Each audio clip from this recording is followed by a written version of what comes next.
welcome to the Tri-County Regional Black Chamber of Commerce Let's Talk Business podcast. Today we will be talking to Mr. Mooney and Mike. We got Mike and Mike from Premicore Solutions. Welcome. Thank you. Yeah, thank you for having us. So first we need to thank our sponsors.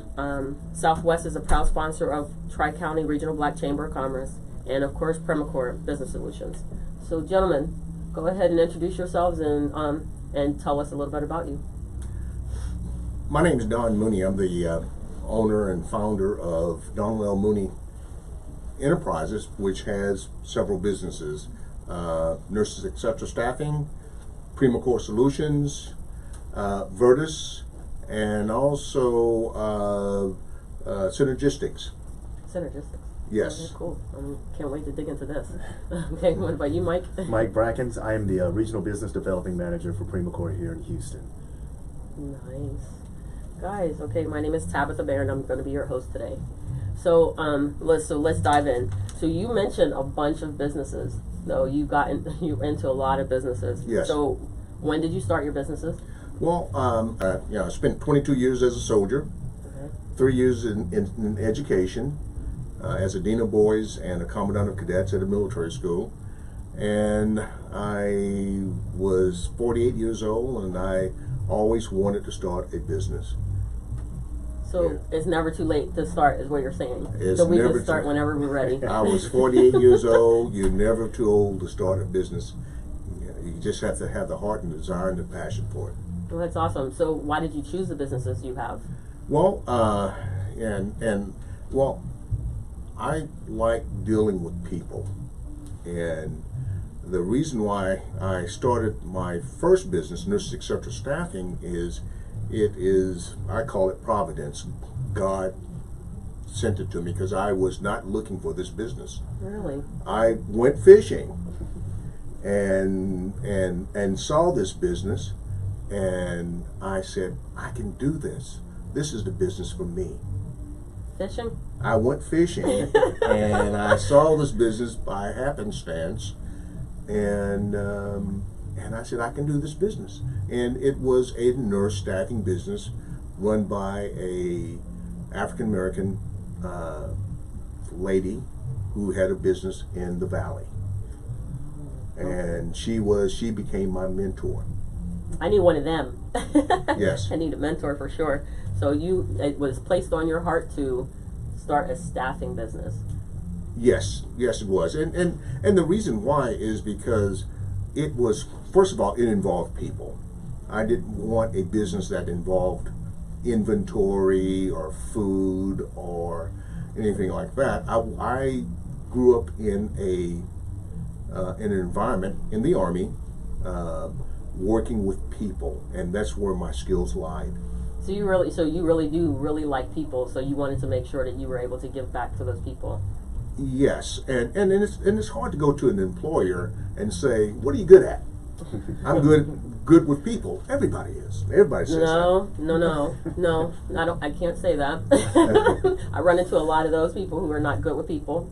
So you must be a very special individual. And as I'm learning this, so have you had that experience with him? Absolutely. I remember my interviewing process when I had the opportunity to speak to Mr. Mooney.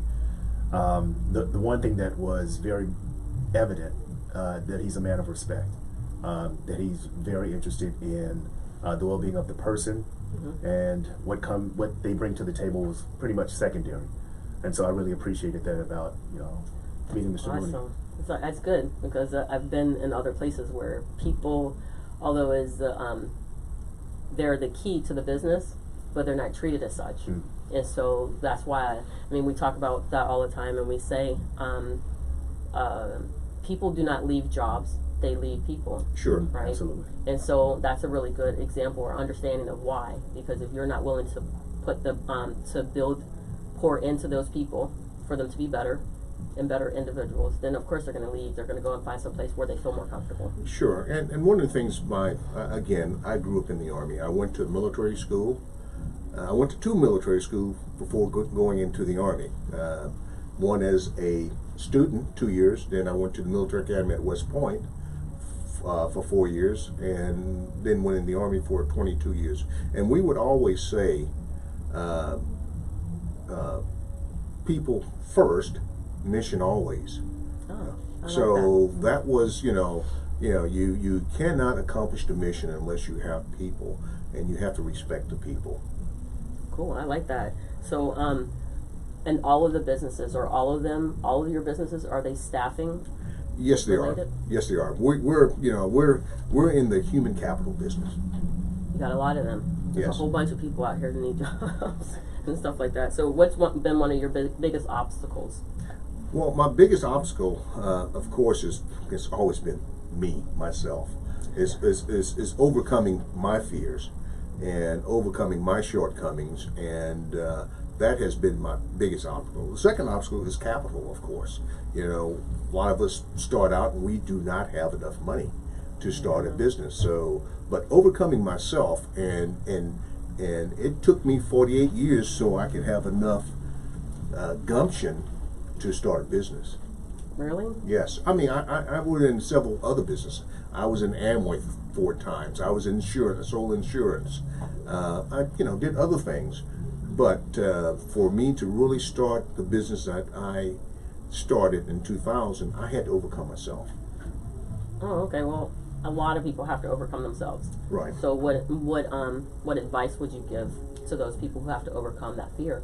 Well, the thing is, I would say, to overcome yourself, you have to prepare, you have to plan, and you have to study your business and be that craftsman.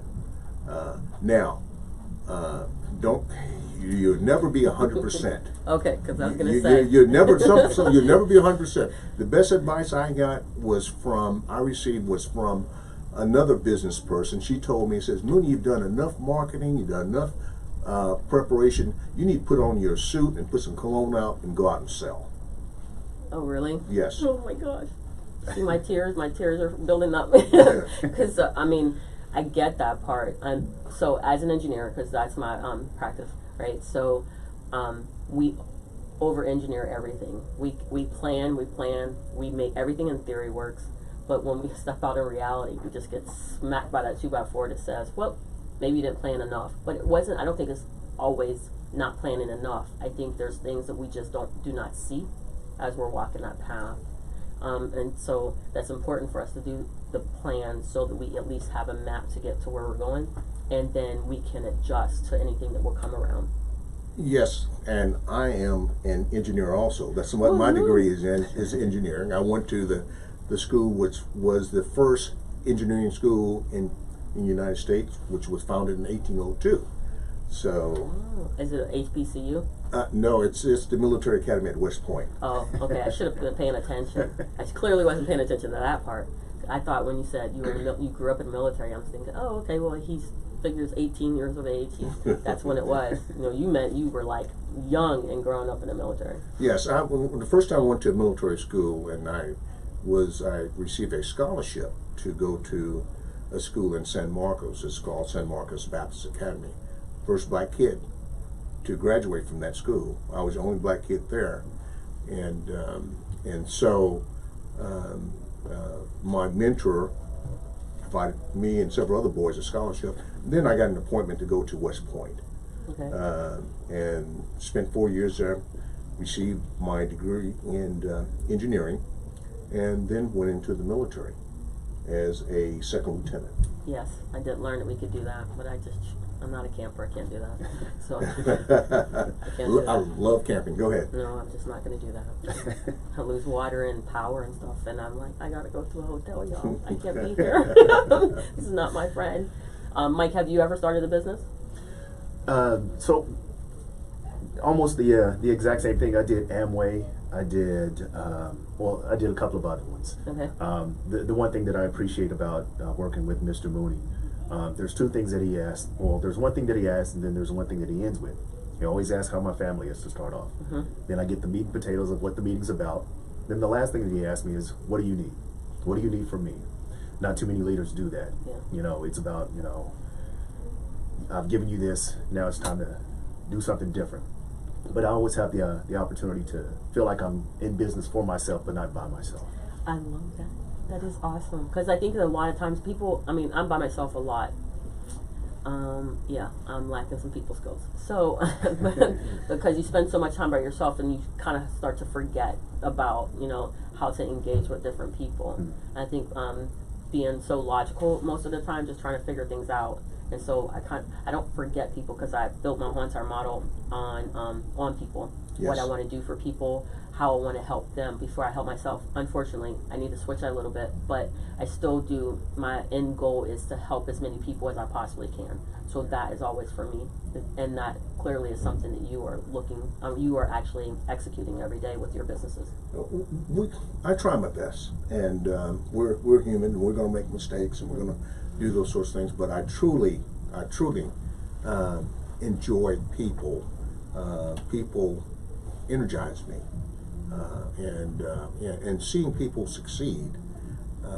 You know, I want Mike to succeed. You know, one of the purpose of the business was not only to bring wealth to my family, but to bring, you know, some wealth to the folks, the people who are engaged in my business. And we can define wealth in many, many ways. Right. And you know, our focus, we talk about, we want to make a difference in people's lives every day. And we truly believe that when we provide a job, an opportunity for someone, we're making a difference in their lives. Right. And so that's our purpose. That's why we do this. Right. And you're probably going to ask, why do you do this? Because we want to make a difference. And we believe that, you know, when you give a person, provide a person with an opportunity to have a job, they can buy groceries, they can buy they can get shelter, they can provide an education for their children. You know, the things that what this country is about and should be about. Right. Okay, so we're gonna pause for a minute, and we're gonna go ahead and give our trivia question. Because remember, we're giving away $200 today. Today is our last one, so we're giving away $200. I know that we have had a consistent caller who has been able to win about $600 up to this point. So we're going to ask the questions out of the Black Business Book that can be purchased here at the Tri-County Regional Black Chamber. So the first question is sponsored by Permacore. Thank you very much. And so my question is, Black people had to find alternatives for business because of what? For what reason? So just to remind everybody, the phone number you can call is 832-303-4788. The answer is in this book, the Black Business Book, and you have 15 minutes to call. So we're waiting. Okay, so what did your family think about you starting businesses? Well,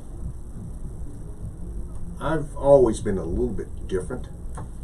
Me too. And always been a little bit different. And so my family thought I was a little strange. Me too. They thought I was a little crazy. I think I'm in good company. Because they couldn't see my vision, they couldn't see it. And when I say my family, I'm talking about my wife. They didn't really understand my business until I had my children start working in the business with me. And then my children would explain it to my family, and they start to understand. Okay. So they thought I was crazy. They thought I had been sniffing cocaine or something, you know.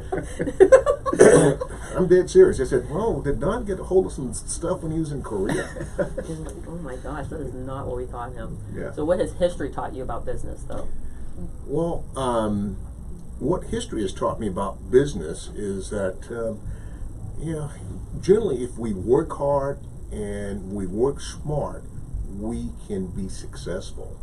Also, we have to change with the marketplace, because the marketplace is going to change. And if you don't change with the marketplace, you're going to lose out on opportunities. So Mike, is there something in our history, and because we're in Black History Month, right? So is there something in our history that you've been able to draw from that has been able to help you in your business life? Yes, that's a good question. I wasn't prepared for that one, but I do have an answer for it. I recently had the opportunity to go and see Harriet Okay. at the movie theater, and I took my sons and my daughter, and I was captivated by the tenacity, the perseverance, the focus that she had. I actually posted on Facebook, I'm wondering why Harriet didn't do Black Panther numbers. You know, this is real history that we're looking at. So the one thing that I've been able to pull out of that is the perseverance that it takes to get something done. Anyone can have a vision, right? Anyone can see down the line, but taking those steps to getting there, that's one of the things that most people struggle with. Analysis paralysis, right? Yeah. We study a whole lot and we just never put anything to action. So with Harriet Tubman, she put everything to action. You know, it was almost like, well, in the movie, you know, she kind of depicted it as she was being influenced by God. So knowing that there is something pulling you towards that. And again, just to kind of pat Mr. Mooney on the back, is he always shows you the vision, but he also gives you those ancillary steps, those baby steps to getting there. So it's not like he just says, okay, go get the business. He'll say, go get the business, this is what you can do. And he connects you with people as well. So again, back to answering your question, Harriet Tubman. That's pretty cool. I mean, because we have to draw from history. History teaches us a lot. Absolutely. And they were able to do a lot of things that we are struggling to do today. And I'm just really been curious as to understanding how we can bridge the understanding between what they taught us how to do before and where we are today and how to overcome it. So what do you think are some of our challenges in order to make some of that work here today in our businesses? Wow, that's a heavy, Yeah. heavy. There's our mothers and fathers and forefathers who were fenced in and by segregation and Jim Crow. They made it happen. Yes, they did. I grew up in a time where we owned our businesses. We had stores and theaters and owned taxi companies and did all sorts of things that were, and so we have to take that tenacity that our grandfathers and grandmothers had and apply it to today, in spite of what's, of the fences and the racial prejudices of today. We have to move forward, and we just cannot accept this as status quo, and we have to move forward and to make things happen. My grandfather told me one time, my grandfather grew up in Wellington, Texas. He says, Donald, I never played the N-word. Someone called me something like that. I don't care who he was, white, black. I never played that. Mm-hmm. And so he just would not accept that. And no one, so we grew up knowing who we were. And, and we felt like we could do anything. Mm-hmm. Even in a segregated in the time South, period of yeah. segregation. Yeah. So they were still able to move forward and get to the end result, which was to be self-sustaining. Sure. And insulated from everything else, because we were already put in a situation where we were insulated anyway. And then we figure out, okay, so how are we able to support our community with the things that we needed, and then be able to make money off of it, but not become so wealthy that we can shut out the rest. Well, coming up as a boy, knowing and living right across the street from River Oaks, because I grew up in Houston. Oh yeah, River Oaks. I grew up in right across the street from River Oaks. We thought we were just as good as the folks there that were there. Our folks did not teach us anything. If anything, we wanted to be. We knew that we could be better than them, Yeah. and that's just the way that my folks taught me. Right, I agree. I'm good with that. But I just learned about River Oaks. There's across the street, and then there's River Oaks. Yes. So I was like, what does that mean? I'm not from here, so I don't. I struggle a little bit trying to understand the north and the south and whatever's going on with that. But so that's really good. So what was biggest positive in the first 5 years of business? Well, the biggest positive was, and, you know, I started out as an army of one myself, and doing this, and it just knowing that I could do this, because I kept telling my wife, I'm gonna make $1 million this year. I'm gonna make $1 million this year, and I wouldn't. I didn't make $1 million until my 5th year, and but the biggest positive was being able to overcome obstacles and hitting certain goals. Even though I didn't hit the $1 million, but I learned so much, and I learned that when I learned, the organization got better. And so I was just soaking things up and getting to know people, getting people to come into business. I just kind of grew my craft, and I made myself better, and hopefully, and then I made my team better. That's cool. That's really good. So we talked about tenacity and obstacles. Okay, so I'm going to remind everybody the phone number is 832-303-4788. And because no one's called in and you got about 5 more minutes, I'm going to give you a page number. So the page number is 82. So remember that the question is, what did black people have? Black people had to find alternatives for business because of what? For what reason? So we've got 5 more minutes, and then we'll be moving on to the next question. So when you talk about, so tenacity is a big thing, and obstacles. So give me an example of something that you had to put in place for use your tenacious behavior in order to overcome a really challenging obstacle. Well, one of the payroll. That is, yes. You know, Money is ridiculous. I did so. The biggest obstacle was I just didn't have any money. You know, here I am, a retired soldier. You know, and I'm going into my 401k, credit cards, and I'm just maxing those things out. And how am I going to pay these folks? That was a big obstacle. You know, a lot of praying. Yeah. A lot of praying. You know, I went out and had to hock my car, hock the furniture, you know, and that sort of thing, so I could get a loan. Got a $5,000 loan from Action. I guess. Oh. Action, Texas. I guess it's called Lyft now. Lyft Fund. Lyft They Fund. were here last week. Yeah. This is about 2001, and got a $5,000, and that went in 1 week. Yeah. Because that was payroll. And so those are the things, those are the obstacles that I had to overcome.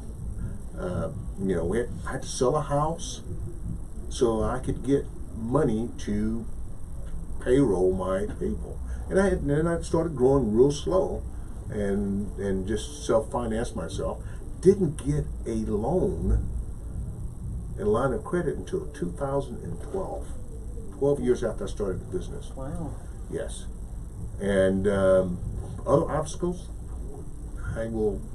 got in trouble with the IRS. Okay. I mean, taxes. Yeah. And if you never had the IRS walk into your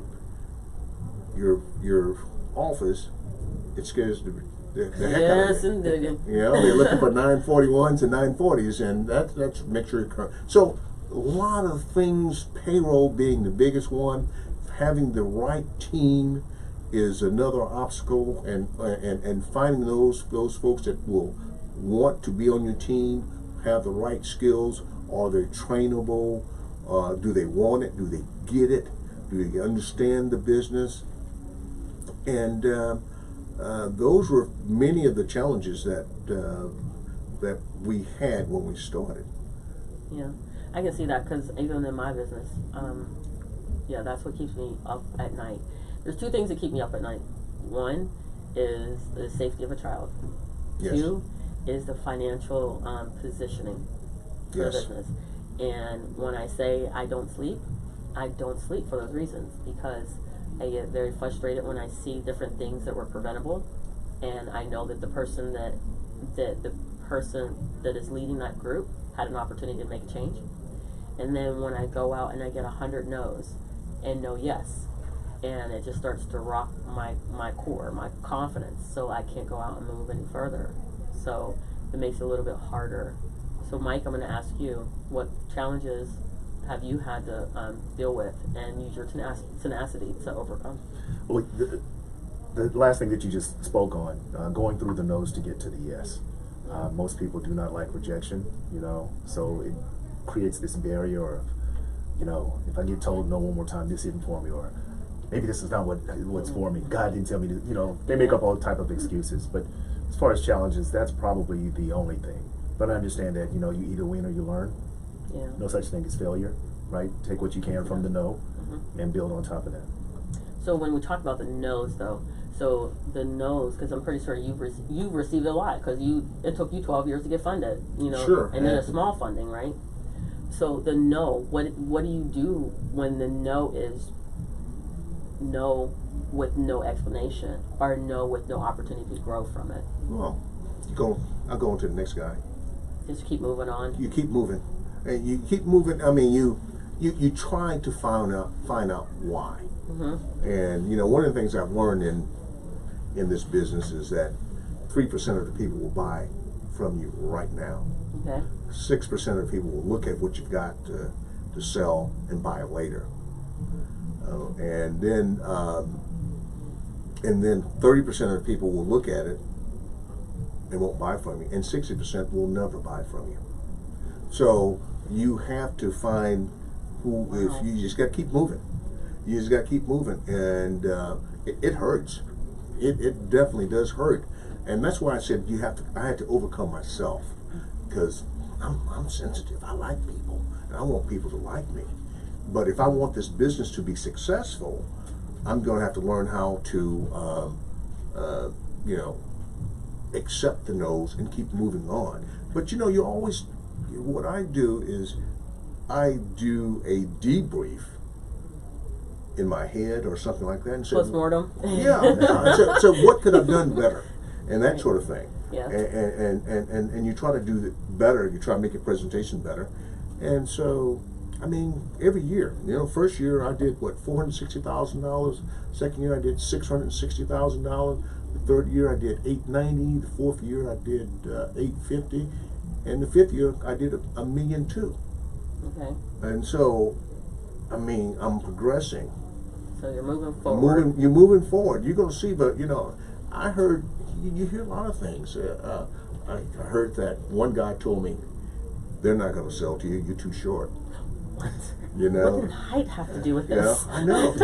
Or they're not going to sell to a black man in South Texas, and so you hear all those sorts of things, and if you have those doubts in your head, it makes it more difficult. So you're going to have doubts anyway. So, but here I am, 48 years old, full of pizzazz and energy, and I could go 22 hours a day back then, and so I just kept going until I grew this thing, grew a team, and I truly believe, and one of the reasons why I chose this business, because I wanted this business that could scale. Right. And I wanted business to scale, and I'm good. I think I'm good at building teams. Are you really? I think I'm good at building teams. That's what I learned in the military, and so I wanted to build teams that I can be anywhere in the United States. Yeah. So, and we're in 38 states in the United States right now. Well, congratulations. That's good. Yes. That's awesome. We started the dream out of my house, and now last year we had, the year before we had we W2'd 1,700 employees. Yeah. Okay. Right. All right. So I'm gonna need to just need to talk to you a little bit. Yeah. So that's really good. That's really admirable. I think that's awesome, especially because, and then so you have a mix. You have a diversity. We have a diversity. We started out in the private sector doing healthcare staffing. Oh, okay. That's what we did initially. Going to hospitals, nursing homes, and hospice facilities, providing, what we call as needed nurses and CNAs and those sorts of things. And we did that for on the private sector for about three 3 years, then I got into the public sector, the government. Started working with the Department of Defense. Because what I wanted to do is diversify. And so we started working with the VA, we started working with the Army, the Navy, the Air Force, the Marines, all those folks. And then in 2012, we got into light industrial staffing, which brought in Primacore. We acquired Primacore in 2012, and Direct Hire, which is Vertus, in 2014, and then Synergistics, which is the managed service provider, that was in 2014 or 15 also. So we got into. Oh, I get it. Okay. You see the light bulb just go off in my head? Yeah, sure. I just got it. So we're learning from the experiences that we. So what I did was we took the experience the experience that we learned in the private sector and took it to the government sector, to the public sector, and we've expanded. We're in 38 states with DoD. Awesome. Okay, so nobody called for the first question, so I'm going to go ahead and read the thing. Read it, so people know what I'm talking about. So it's on chapter 12. It's on number 137, page 82. Most people will say that because of segregation, black-owned businesses in the black community flourish. Many white-owned businesses wouldn't serve blacks. Plus, many white-operated churches, schools, and organizations adopted policies, both written and unwritten, that blacks are not welcome. As such, blacks had to use inferior accommodations or had no voice. Black people had to find alternatives, which encouraged them to start their own businesses and organizations. So it was actually segregation. It actually forced us to do right by each other or find another alternative. So we'll wait for about 5 more minutes, and then I'll go ahead and give the second question. But I also want to remind everybody about the gala for tomorrow. And boy, I'm looking forward to this. This is going to be fun. It should be a lot of fun. So we can still get our tickets. We can still go to the website tcbcc.org, and you can get your tickets. We also have still have books available, as well as the t-shirts. Now I'm not going to show you what's on the back of the t-shirt, but these are a limited edition. So if you get the two together, it's $25. But if you get them separately, it's going to be $20 for the shirt and $10 for the book. Okay, so we wanted to make sure we do that. And again, the next question would be worth $100, and that one is going to be sponsored by what did you say? DME. DME. That's right, Donald Mooney Enterprises. Oh, okay. Or Primacore, right? No, Primacore was first, and now it's Don Mooney Enterprises. Okay, DME. Okay, I don't think I understood it earlier, but I'm good. Yeah. Okay, so what's the most valuable lesson you've learned? I know I want both of you to answer this, because you've been in business. Even if you're not in business by yourself, you both have had to deal with that. So give me an example. No, what was the question again, please? So what is the most valuable lesson you've learned up to date while in business? Well, one of the things I tell my team is the team is better than one. And I compare the team to a person playing chopsticks on a piano. You can do it with 2 fingers, or if you do it with the whole hand, it sounds so much better. You can achieve so much more with a team. So I believe in the team concept. I like teams. You can accomplish more. But you got to get there. You got to work hard to get there, and it doesn't come easy. And so again, if you want to be successful, you have to master those people skills, and you have to build teams. No, that's good, because I think a lot of people forget about the customer service aspect and the people in general. Well, I believe if you train and treat your team well, they will treat the customer well. Same thing with Southwest Airlines does. That's a freebie from Southwest Airlines. Okay, that's it's so if you train your your team, and that's what we do. I tell them I want to be, I tell them be like A&M, or like what's the chicken place? Chick-fil-A. Chick-fil-A. Oh You know? my gosh. Give them a Chick-fil-A experience, and if you do that, you know, your customer will come back to you, and more and more and more. So that's what you have to do. You have to give a good delivery of, excellent delivery of service. Understood. How about you, Mike? I would probably say ask questions. Ask questions. Ask questions. You'd be surprised what you can get from a question, or ask for help. Yeah. You know, I've found that the more questions that I ask, the more information that I get. The more information I get, the better decisions I can make moving forward. That would have to be. There's obviously a lot of lessons that you can get, but for me, asking questions, asking for help. You know, saying, hey, I don't know what to do. You know, Mr. Mooney, what should I do? Who should I call? What have you seen, or what does the industry show you at this point? So, asking those questions definitely helps. And let me add something to it. And I, you know, one of the things that I'm on a peer board, and I believe in mentors. One of the things that they talk about is being infinitely curious. Always ask questions, and you get around the head.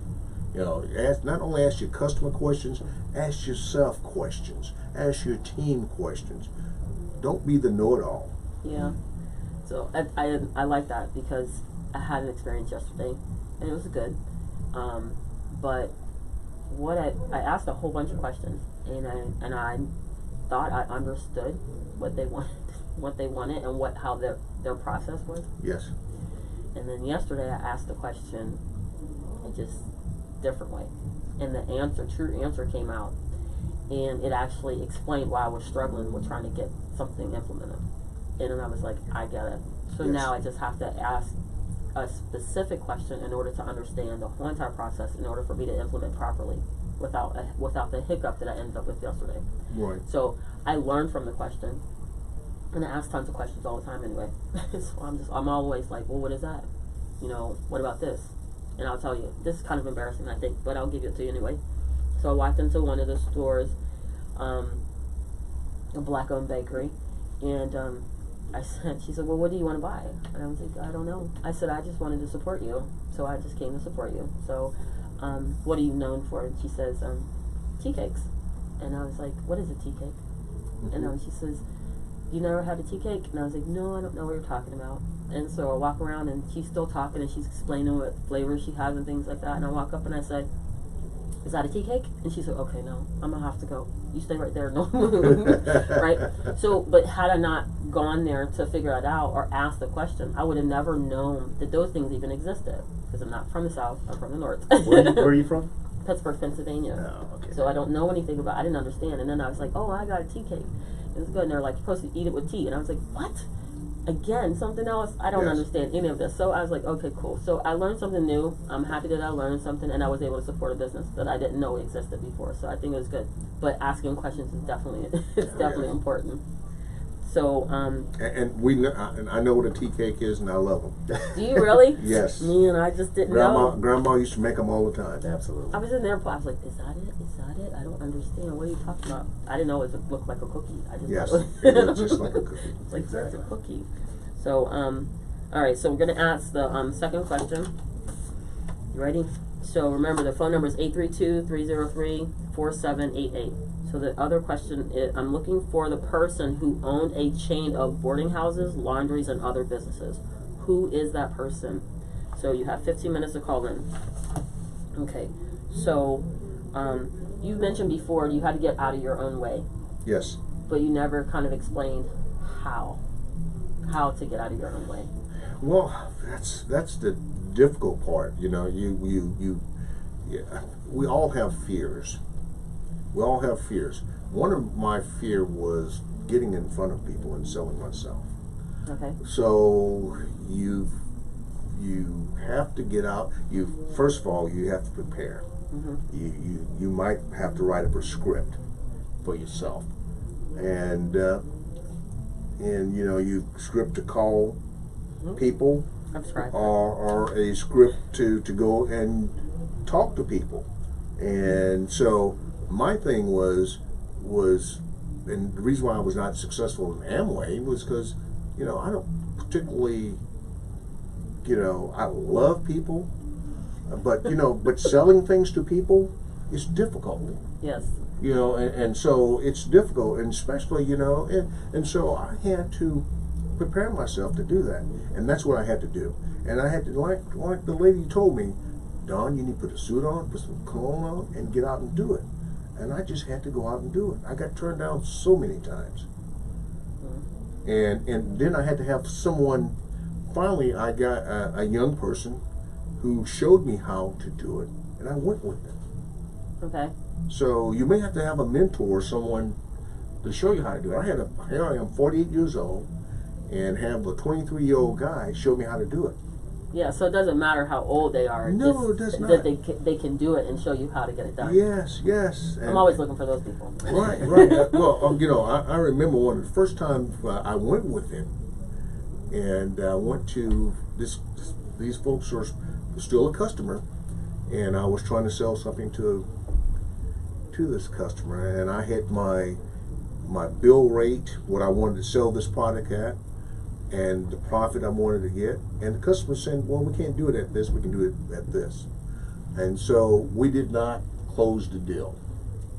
And so I'm walking with this tall, skinny kid, 23 years old, young man, and we're walking down the hall of this nursing home, and we get out of earsight of our customer, and we get out in the parking lot, and he looks at me. Now I'm 48 years old, he's 23, and he says, obviously you have never done this before. Did you hear what the customer was asking? You could have given them, decrease your bill rate, and then 6 months later, and once they found out that your service was good, raise your bill rate. So you have to have, I believe in mentors. Mentors, find a mentor, find someone to go out with you to help you to train, or you may have to write scripts yourself, go to conferences, go to networking events, and talk to people who are in the business with you. That's how you, and see how they did it. And that's how you get, you get over yourself. Okay. You find other people who have done it. You get that confirmation. I guess it's called confirmation bias or whatever it's called. But you get that confirmation that they have done it. Woohoo! We got a caller. Let's see. Hello, caller. Thank you for calling. What's your name? Dave Taylor. Hi. Well, what happened to you? You didn't call me the last time. I didn't hear the question. Oh, I'm sorry. Okay. I didn't get on till late. That's all right. No worries. I was looking for you. Miss Mary Ellen Pleasant was a wealthy woman who was had small business ventures. I believe in other businesses. Yes. In 1840. They had business interests in San Francisco, capitalized the gold rush of 1849. That is correct, Mr. Taylor. Thank you for calling. You really like this book. You should share it with your friends. Oh, yeah, absolutely. Okay, thank you. Thank you for listening. Okay. Bye-bye. Sorry. I hit the button too early. Sorry. But, okay, so we got a winner for today. So he wins $100. Congratulations. We'll contact him in order to let him know how to come and pick up the money. So, yay. So do you have an experience of what you had to overcome, get out of your own way, and how you were able to do that? Yes. So life has an interesting way of holding you back if you don't know how to handle certain obstacles or circumstances. One of the things that I've done is I'm a firm believer in prayer and meditation. As Mr. Mooney was saying, getting out of your own way. A lot of the battles that we have are internal. We are our own worst enemy. We convince ourselves that we can't do something. but by the same token, we can convince ourselves that we can do something. Yes. So I definitely try to declutter, get all of that stuff out, understand what I'm going for. Mr. Mooney mentioned something kind of nestled in what he was saying, that you have to learn how to listen, right? Asking questions is one thing, but learning how to listen. I'm a big reader. I'm a firm believer in reading. That's another way that you can kind of get out of your own way. Learning how the greats before you, learning how, as we mentioned earlier, history has a way of teaching you lessons. I hated history in high school and college, but not until I got older and I started being able to extract the lessons from history did I become a fan of it. That's the point. Yeah. That's for sure, I know. Because that's why I always look back and I'm like, well, if they were able to create a Black Wall Street, then why can't we do it? If they were able to create millionaires in a time period in which millionaires they were few and far between, then why can't we do it? Yes. And then why are we not supporting one another in a way that is able to support our community? And the only way to do that is to actually be able to go ahead and look back in history and see how they did it, and then try to exercise some of those lessons and learn the new ones as we move forward. Yeah. So that's actually really good. All right, this is cool. So I'm glad that you guys came to visit today. This was cool. See, I told you we'd make it. Well, thank you. We would make it. So we're gonna start to wrap up a little bit. So we're gonna go around the table, and you're gonna tell me something that you want the listeners to know about you and your journey, and how they would be able to draw from your experience. Does that make sense? Okay. Well, I think you said it earlier. It doesn't matter how old or young you are. It's, I was 48 years old when I started my business. I was not mature enough before that. But once I saw it, and once it was like a wildfire. So, you're never too old to start and to finish anything. And, you can make your dream come true. The other thing is that I'm counting on my children to make my dream better. Awesome. Yes. And so Legacy. So I hope that what we have started, what my family has started, will be a platform for my children and their children, and also for my team. So I think that my son will make the business better than what I've done. That's cool. That's good that you've left it open for them to be able to improve upon what you started. You built a foundation, and you're asking them to go ahead and continue to expand it out, and expect nothing less. Yes. So that's awesome. So how about you, Mike? Yeah, the premise of what I believe, as a result of experiences, number one, stay very present.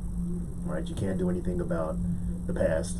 Right, sometimes you can't really do anything about what's to come, but what you have right now is an opportunity. So stay very present. Number two, stay very positive. It's never as bad as it seems. It's never as good as it seems. It's always better. Right, and then the third thing, understand that you have the opportunity to be a blessing to other people. You can do phenomenal things in life by being a blessing to other people. So having a heart of gratitude, of service. There's two things in life that you can control at any given point in time: your actions and your attitude. Everything else, you have to understand that it may not be your fault, but it is your responsibility. What are you going to do with what's happened? So talking about some of the things that you've gone through, and we could sit here probably for an hour apiece and not even get all of it. But just understand that everything's about a lesson. What has happened can teach you how to do it better moving forward. And it's never just to beat you down. That's pretty cool. All right, gentlemen. So let everybody know how they can find you. Well, you can find me at Don Mooney at www.nursesetc.net.